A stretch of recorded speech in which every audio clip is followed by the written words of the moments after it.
የሞሰብ አገልግሎት ፋይዳው በርካታ ነው።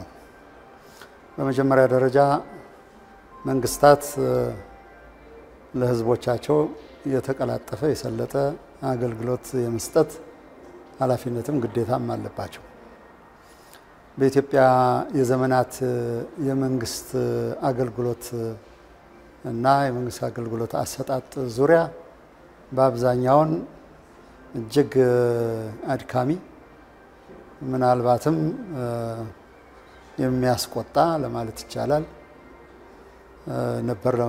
የነበረ ነው። በመሆኑም ይህ አዲስ ሁሉ አቀፍ የሆነ በአንድ ቦታ በርካታ አገልግሎት ለመስጠት የተጀመረው ስራ መርግጥ ኢትዮጵያን የፐብሊክ ሰርቪስ እንደ ተቋም ሁለተኛ መንግስት የሚሰጣቸውን አገልግሎቶች ደግሞ ከፍ ያደርጋል፣ ወደ ላቀ ደረጃ ያሸጋግራል። አንዱ ይሄ ነው። ይሄም ምንድነው? የመንግስታት ተአማኒነትና ክሬዲቢሊቲ የሚለካው በሚሰጡት አገልግሎት ነው። እሱ ብቻ ሳይሆን ከዋናዎቹ መመዘኛዎቹ አንዱ ነው ለማለት ይቻላል። ቅድም እንደተጠቀስኩት በመንግስት አገልግሎት ዙሪያ ያለን ተመክሮ ብዙ የሚያኩራራ አይደለም። እዚህ እንደ ሀገር ኢትዮጵያ ህዝቦቿን አገልግሎት ለመስጠት የተገባትን ወይም ደግሞ ህዝቦቻችን የሚገባቸውን ሰርቪስ ያገኙ ዘንድ ይህ ኢኒሺያቲቭ ትልቅ ነው ለማለት ይቻላል። እንዲህ አይነት ሰርቪስስ ለመጀመሪያ ያክል እንደጎበኘሁት ከሆነ 12 ተቋሞች 41 አይነት ሰርቪስ የሚሰጡ በመሆኑ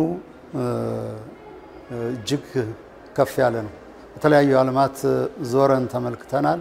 የምንቀናበትን ነው በደጃችን ያገኘው ነው፣ በቤታችን የተመለከትነው። ስለዚህ ይሄን ያሰቡ ይሄን ተግባራዊ ያደረጉ ሁሉ ምስጋና ይገባቸዋል ለማለት ተገቢም ነው የሚሆነው ለማለት። በተለይ እንግዲህ እንደተገለጸልን ይሄን ቴክኖሎጂ ለማልማትና በስራ ላይ ለማዋል ሰፊ ጊዜን ይጠይቅ እንደነበረ ነው።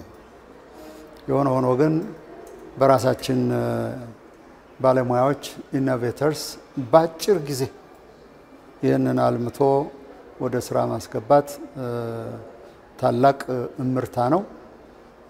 ይሄንን ያከናወኑ በሙሉ ምስጋና ይገባቸው። ሁሉ ዋናው ይሄንን አገልግሎት ከፍ ወዳለ ደረጃ ወይም ደግሞ ስኬል አፕ ማድረግ ነው።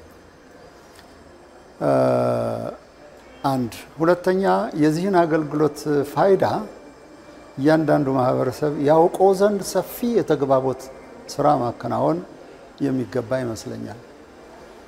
ቢቻል ሰርቪስ አገልግሎት ወደ ህዝቡ እንዲሄድ ያንን ታርጌት ያደረገ በዛ ልኬታ መቃኘት የተገባ ይመስለኛል።